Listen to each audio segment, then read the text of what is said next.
Hello everyone, welcome to texture math. आज के इस सेशन में हम HTML से रिलेटेड एक और एट्रीब्यूट कवर करेंगे, जिसमें हम देखेंगे कि किस तरह से हम ANC टाइप एट्रीब्यूट का यूज़ करते हैं फॉर्म के अंदर। ठीक है, तो इस सेशन के एंड तक हमें पता चलेगा ANC टाइप क्या होता है, कौन सी कंडीशन में हमें इस ANC टाइप एट्रीब्यूट का यूज़ करना होता है, कौन कौन से पॉसिबल वैल्यूज़ हैं जिन्हें हम स्पेसिफाई कर सकते हैं ANC टाइप के साथ में या एनकोडिंग टाइप के साथ में। ठीक है, बट सेशन शुरू करने से पहले जस्ट मेरा एक रिकमेंडेशन है कि अगर अभी तक आप लोगों ने पहले वाले सेशंस नहीं देखे हैं तो आप पहले उनको देख सकते हो, क्योंकि ये जो पूरी प्लेलिस्ट है एक प्रॉपर सीक्वेंस और सिंक में है।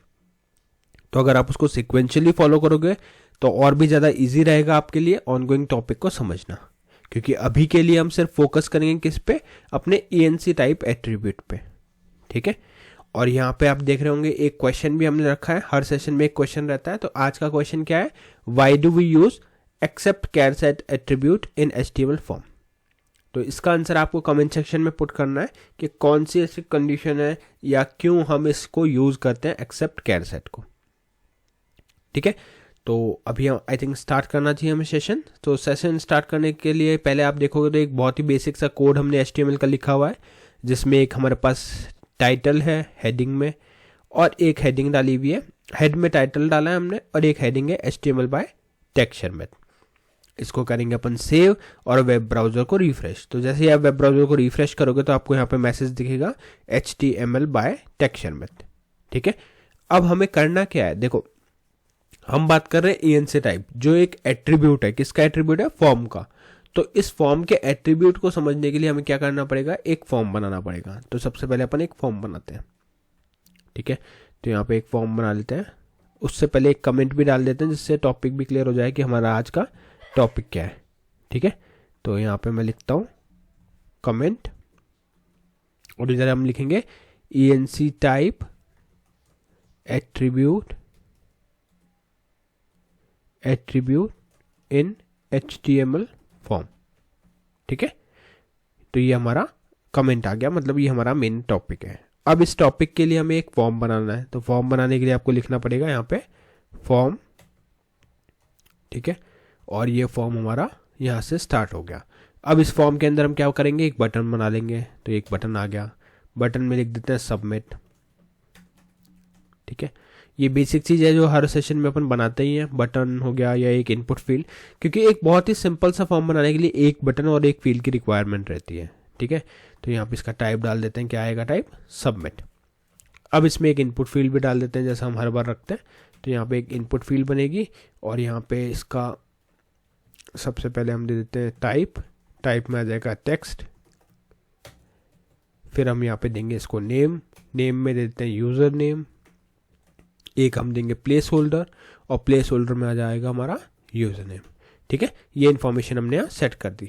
अब हम इसका आउटपुट देख लेते हैं एक बार कि क्या आउटपुट हमारा आ रहा है इतने कोड का। सेव किया, वेब ब्राउजर को रिफ्रेश किया, तो यहाँ पे एक इनपुट फील्ड आ रहा है और एक बटन आ रहा है, जिसको हम क्लिक करके अपने इस फॉर्म को सबमिट कर सकते हैं। बट अभी के लिए वो कहीं पे नेविगेट नहीं हो रहा, उसी पेज पे। तो नेविगेट करवाने के लिए हम क्या करेंगे, यहाँ पे लिखेंगे TSPGM एक्शन के अंदर, नॉट एक्सेप्ट एक्शन आ गया। एक्शन के अंदर हम लिखेंगे क्या, TSPGM 10.html। ठीक है, फिर करते हैं इसको सेव, वेब ब्राउज़र को रिफ्रेश। अब अगर आप यहाँ पे कुछ भी लिख के इसको सबमिट करोगे तो आपका जो डेटा है वो नेक्स्ट पेज पे नेविगेट हो गया और इसका नेम क्या है, यूजर नेम अमित। ठीक है, क्लियर हो गया। अब करना क्या है हमें, अब हम बात कर रहे हैं अपने आज के मेन टॉपिक की, जो है हमारे पास ANC टाइप। तो ANC टाइप होता क्या है, पहले मैं डेफिनेशन से शुरू करता हूँ। ठीक है, तो ANC टाइप क्या है, अगर इसकी डेफिनेशन पढ़े तो HTML के अंदर the ANC type attribute on the form tag specifies how the form data should be encoded when it is sent to the server. ठीक है, तो ANC टाइप क्या करता है, ये फॉर्म को बताता है कि कैसे डेटा एनकोड होना चाहिए हमारा जब भी वो सर्वर पे जाए। ठीक है, कैसे डेटा एनकोड हो जब भी वो सर्वर पे जाए। अगर एक्सेप्ट कैर सेट की बात करें, जो हमने लास्ट सेशन में देखा था, वहाँ भी कुछ ऐसा ही था कि जब भी फॉर्म सबमिट हो तो किस लैंग्वेज को या किस एनकोडिंग, कैरेक्टर एनकोडिंग में जाए, है ना। तो यहाँ पे ANC टाइप में होता है कि कैसे फॉर्म डेटा जो है वो एनकोड हो जब भी डेटा सर्वर पे जाए। ठीक है। अब इसके डिफरेंट डिफरेंट पॉसिबल सिनेरियोज हैं, अलग अलग वैल्यूज़ हैं। तो पहले मैं आपको वो वैल्यूज़ बता देता हूँ यूज़ कैसे करते हैं। ऑल्दो इसका आउटपुट आपको यहाँ पे कुछ शो नहीं होगा क्योंकि वो सर्वर साइड चीज़ें हैं, बट हम HTML के ऊपर पढ़ रहे हैं अभी, HTML सीरीज कर रहे हैं, तो उस केस में सिर्फ अपन देखेंगे कि उसको अप्लाई कैसे किया जाता है, उसका यूज़ केस क्या है और कब हमें यूज़ करना होता है। ठीक है, तो सबसे पहला जो टाइप रहेगा हमारे पास वो लिखते हैं। तो यहाँ पे मैं लिखूँगा स्पेस के साथ ANC टाइप, और यहाँ पे हमने फर्स्ट वाला सेलेक्ट कर लिया, एप्लीकेशन /x-www-form-un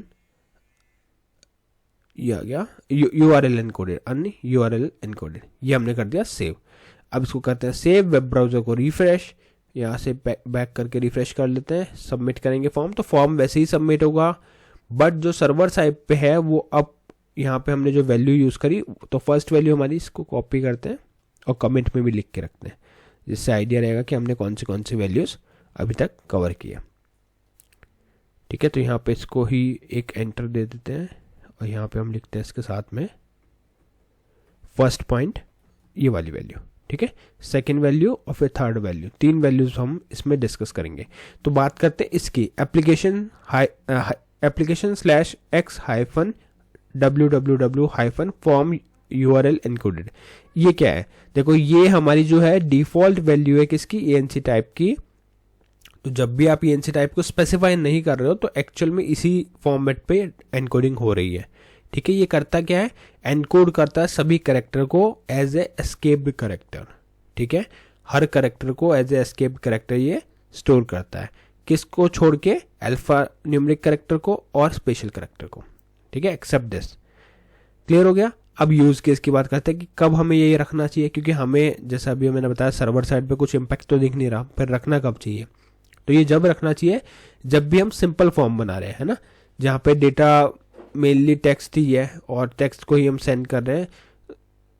ठीक है, इन URL एनकोडेड फॉर्मेट, तो उस केस में हम इसको रखेंगे कब, जब हमारा सिंपल डेटा है। ठीक है, ये तो हो गया हमारा फर्स्ट वाला पार्ट। अब हम बात करेंगे सेकेंड वाले टाइप की। तो सेकेंड वाले टाइप के लिए मैं यहाँ पे वैल्यू चेंज करूंगा अभी, तो यहाँ पे इसको बैक करते हैं और सेकेंड वैल्यू हम लेंगे मल्टी पार्ट /form -data। ये क्या है, अब इसमें देखो इसकी डेफिनेशन क्या है, it is used for form that include file upload. तो अगर आपने कोई भी फॉर्म बनाया जिसमें फाइल भी अपलोड हो रही है, तो उस टाइप के सिनेरियोज में हम कौन से इनकोडिंग यूज करते हैं, यही वाली इनकोडिंग यूज करते हैं जो है मल्टी पार्ट /form data। ठीक है, तो ये क्या करता है, सेंड करता है फॉर्म के डेटा को as a set of parts, है ना, मल्टीपल पार्ट्स में उनको डिवाइड करके, और फिर एज ए पार्ट वो उसको शेयर करता है with each part having its own content type. तो हर जो उसको पार्ट होगा वो अपना एक कंटेंट टाइप रखता है। तो कब यूज़ करना है इसको, जब भी हम इनपुट टाइप फाइल रखते हैं अपलोड करने के लिए इमेजेस को, डॉक्यूमेंट्स को, फाइल्स को, तो उस सिनेरियोज में हम इसका यूज़ करेंगे। ठीक है, अब बात करेंगे थर्ड वाले की, जो सबसे लीस्ट प्रायोरिटी पे रहता है ना, क्योंकि डिफ़ॉल्ट ये है, फिर उसके बाद जब फाइल अपलोड के लिए यूज़ करना तो वो सेकेंड वाला हम यूज़ करेंगे मल्टी पार्ट, और थर्ड वाला भी अब देखते हैं। तो यहाँ से इसको करते हैं कॉपी, इधर पेस्ट, और थर्ड जो है वो हमारे पास है text/plain। तो यहाँ पे टेक्स्ट प्लेन को सिलेक्ट करेंगे और इधर भी इसको पेस्ट कर देते हैं। तो ये कब यूज़ करना होता है, ये इसका ANC टाइप का थर्ड वैल्यू है, थर्ड पॉसिबल वैल्यू है जिसको हमें यूज़ करना चाहिए, और ये तब यूज़ होता है जब भी हम डेटा को एज ए प्लेन टेक्स्ट भेजना चाह रहे हैं, किसी भी एनकोडिंग के बिना। ठीक है, तो अगर आप ANC टाइप यूज़ कर रहे हो और आपको एनकोडिंग ही नहीं करना, इसलिए ये लीस्ट प्रायोरिटी पे, क्योंकि अगर एनकोडिंग नहीं करना तो फिर आप या तो इसको स्पेसिफाई करो टेक्स्ट प्लेन, क्योंकि बाय डिफ़ॉल्ट कौन सी होती है वैल्यू बाय डिफ़ॉल्ट होती है हमारी एप्लीकेशन वाली जो फर्स्ट वैल्यू है। ठीक है, तो ये मेनली यूज़ कब होता है, डिबगिंग के लिए, है ना, और रीडेबल टेक्स्ट को ट्रांसफ़र करने के लिए। ठीक है, तो ये जो सारी पॉसिबल वैल्यूज़ है वो हम क्यों यूज़ करते हैं, अपने फॉर्म के डेटा को सेंड करने के लिए। ठीक है, तो ये ANC टाइप क्लियर हो गया कि कैसे ANC टाइप वर्क करता है, क्या क्या पॉसिबल वैल्यूज़ है। अब इस सेशन में इतना ही था। अब आप लोगों को इस क्वेश्चन का आंसर शेयर करना है कि एक्सेप्ट कैर सेट हम क्यों यूज़ करते थे, और नेक्स्ट सेशन में हम इससे रिलेटेड बाकी टॉपिक डिस्कस करेंगे। ठीक है, तो आज के लिए इतना ही था। So thank you for watching texture meth.